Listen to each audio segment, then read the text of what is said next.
Terça, 4 de maio de 2021, seja bem-vindo. E amigos do canal Comente Bíblia, mais uma semana de Comente Bíblia. Vamos concluir aqui hoje sobre o reino do norte, Israel. Nós paramos no último vídeo falando do final do ministério do profeta Eliseu, né, sobre uma pessoa que faleceu e foi colocada junto com os ossos dele, e essa pessoa veio a ressuscitar. Hoje nós iremos olhar em 2º livro dos Reis, capítulo 13, no versículo 23. Esse é o ano 806 a.C. Está escrito assim, derrota da Síria após morte de Azael. Só lembrando para você que Azael foi quem matou o Ben-Hadad II. E Azael deu então esse nome, Ben-Hadad, né, para o seu filho. Então, o filho de Azael vai se chamar Ben-Hadad e será o terceiro Ben-Hadad na história da Síria. Vamos lá, 2º livro dos Reis, capítulo 13, versículo 23, diz que o Senhor foi bondoso para com Israel, né, para com eles, e teve compaixão e mostrou preocupação por eles, por causa da aliança que tinha com Abraão, né, com Isaac e Jacó. E então, o Senhor até hoje não se dispôs a destruí-los e a eliminá-los de sua presença. Verso 24 diz que Azael, rei da Síria, morreu, e o seu filho Ben-Hadad foi o seu sucessor. E Ben-Hadad, terceiro no caso aqui, conquistou as cidades em combate, vamos dizer aqui, versículo 25, diz que Jeoás, filho de Jeoacás, do reino do norte, tá, conquistou de Ben-Hadad, pegou de volta as cidades que Azael tinha conquistado, né, em combate. No caso, as duas tribos de meio que ficavam do lado leste do Jordão. Gade, Ruben e minha tribo de Manassés. Certo? Então, aqui foram conquistadas de volta. Ok? Muito bem. Vamos então, queridos, passar aos relatos do reino do sul, o reino de Judá. Nós paramos quando falávamos sobre Amazias. Ele se tornou o sucessor do Joás, que era, no caso, pai dele. Joás, rei do sul, Jeoás do norte e Jeoacás depois, né? Pronto. Vamos então ao 2º livro das Crônicas, no capítulo 25, a partir do versículo 1, tá? O ano 812 a.C. Vai dizer aqui logo no início que Amazias, filho de Joás, ele se tornou um rei bom, mas bom como?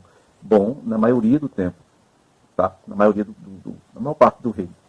O pai dele errou também no final, né? Mas o que eu vejo aqui, queridos, é o seguinte: a realidade atual, Jeoás, no Reino do Sul, Joás morreu, Amazias assumiu, e eu vejo um negócio assim de os reis do Sul, que eram de Judá, né, os mais dedicados, o local onde está o templo do Senhor, eles são fiéis ao Senhor só em parte. Em parte. Bom, depois nós vamos ver isso mais para frente. 2 Crônicas 25 diz que Amazias tinha 25 anos de idade quando começou a reinar, e reinou 29 anos em Jerusalém. O nome de sua mãe era Jeodã, ela era de Jerusalém. Ele fez o que o Senhor aprova, mas não de todo o coração. Quando ele se sentiu, assim, com pleno domínio do controle, né, do reino dele, ele mandou executar os oficiais que tinham assassinado seu pai. Tá? Bom, veja o último vídeo, você vai ver porque que assassinaram o pai dele. Então, mas ele não matou os filhos dos assassinos, de acordo com o que está escrito na lei de Moisés, né? Que os pais não morrerão em lugar dos filhos, ou não pagarão pelos erros dos filhos, nem os filhos, por sua vez, pagarão pelos erros dos pais. Isso está escrito onde? Está lá em Deuteronômio, capítulo 24, verso 16, lei de Moisés. Esse mesmo texto que fala sobre a vida de Amazias, rei de Judá, você vai encontrar em 2º livro dos Reis, no capítulo 4, versículo 1 e versículo 2, ok? É um texto repetido, e aí vai seguir ainda mais aqui na outra página, até o versículo 6 ou 7. Porém, a única diferença que tem nesse relato, no segundo relato, é que diz claramente que os altares, ele não derrubou os altares de Baal, né? E o povo continuava a oferecer sacrifício e a queimar incenso nesses altares de Baal. É muito comum a gente ver a arqueologia está provando hoje, nós estamos em 2021, que na época de Salomão, o templo do Senhor não foi o único a ser construído, mas o templo pagão, né, na mesma época, praticamente foi feito, devido às esposas de Salomão. Tá, okay? Queridos, Amazias, ele conseguiu organizar o exército de Judá, ele conseguiu aparelhar bem o exército, ele convocou homens, né, todos que tinham 20 anos para cima, para poder fazer parte do exército. E esses homens foram treinados, eram 300 mil homens prontos para servir, né, serviços militares, eram capazes de empunhar lança e escudo, diferentemente dos outros relatos onde a gente vê que diz que eram capazes de empunhar espadas. Esses aqui eram especializados em usar lanças e escudos. Tá, ok?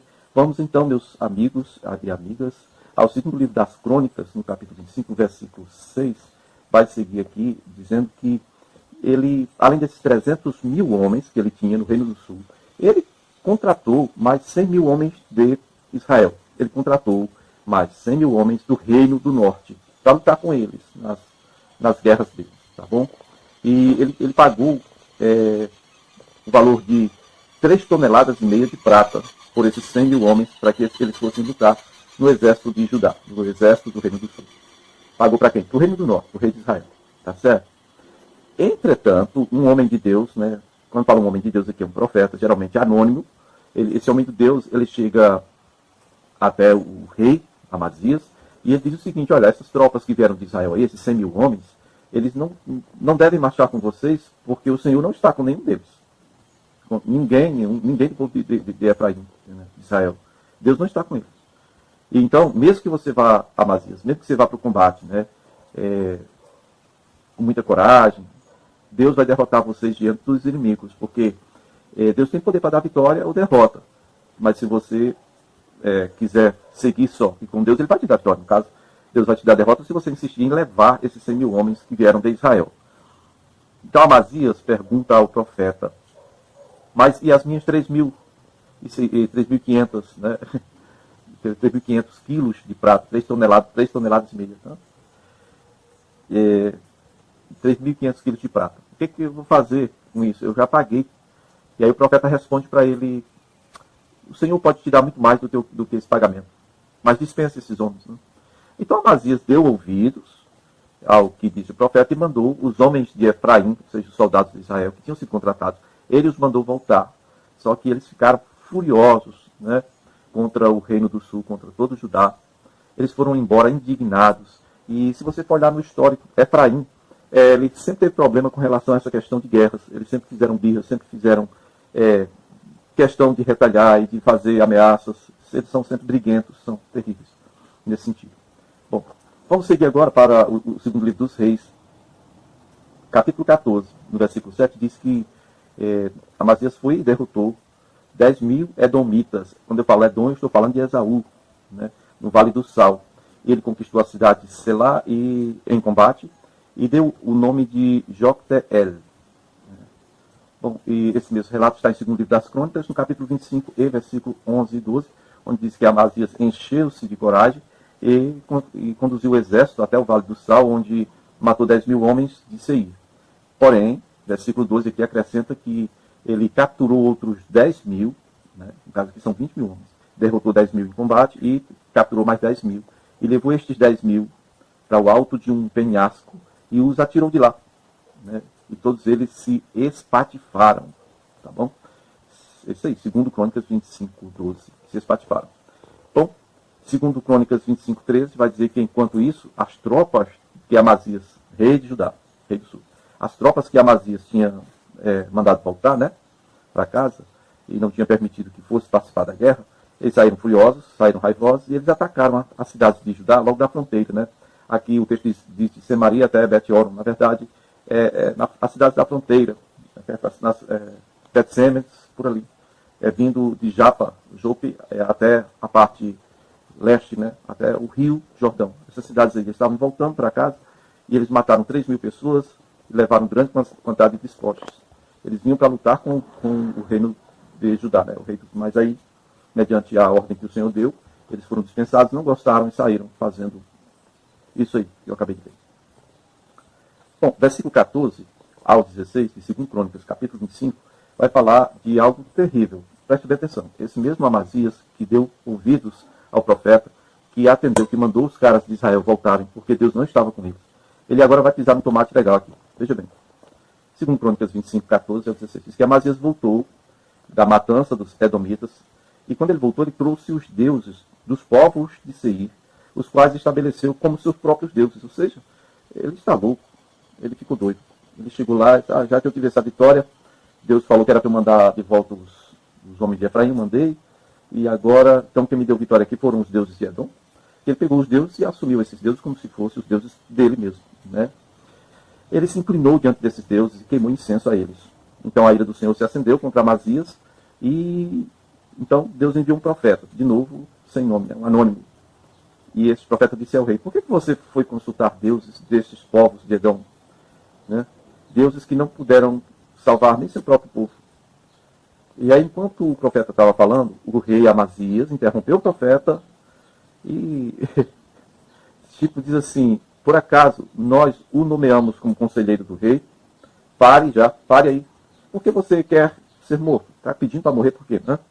E aí o profeta então parou, se calou, mas disse: eu sei que Deus decidiu destruí-lo, porque você fez tudo isso e não deu atenção ao conselho do Senhor.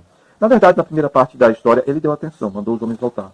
Só que quando chegou lá, ele gostou dos deuses de Edom e assumiu esses deuses para si.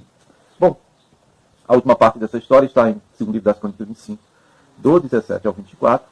E, paralelamente, você vai encontrar em 2 livro dos Reis, capítulo 14, versículo 8 a 14. Né? Eu vou aqui ler o que está em 2 Crônicas 25, 17 a 24, onde diz que depois de consultar seus conselheiros, Amazias, o rei de Judá, enviou mensageiros a Jeoás, que é o rei filho de Jeoacás, né? O rei de Israel, ele é neto do rei Jeú. Jeú foi aquele que acabou com a família do Acás todinho. Né? E ele mandou uma carta com o seguinte desafio: venha me enfrentar, venha me encarar se você for. E aí Jeoás respondeu a Amazias: o espinheiro do Líbano enviou uma mensagem ao cedro do Líbano. Olha, espinheiro, né? Cedro é uma coisa bem maior. E a mensagem era: me dê sua filha em casamento. Na verdade, dê a sua filha em casamento para o meu filho. Mas um animal selvagem do Líbano veio e pisoteou o espinheiro. Tu dizes a ti mesmo que derrotaste Edom, e agora estás arrogante e orgulhoso, mas fica em casa, porque para que provocar uma desgraça que te levará a ti e ajudar contigo a ruína? A mensagem do Amazias era: venha me encarar. E aí a resposta do rei de Israel foi essa. Mas Amazias, ele não quis dar ouvidos, não, ele não ficou quieto. O Deus mesmo já tinha resolvido entregá-lo nas mãos do Jeoás, porque Amazias não deu ouvidos aos conselhos de Deus, né? E pegou os deuses de Edom para ser seus deuses. Então Jeoás, rei de Israel, veio, atacou. Amazias atacou Judá, né? Combate em Bet-Semes. E Judá foi totalmente derrotado por Israel. Soldados de Judá fugiram para suas casas.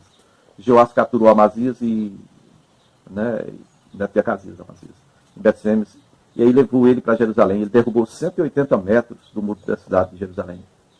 E então é isso aí.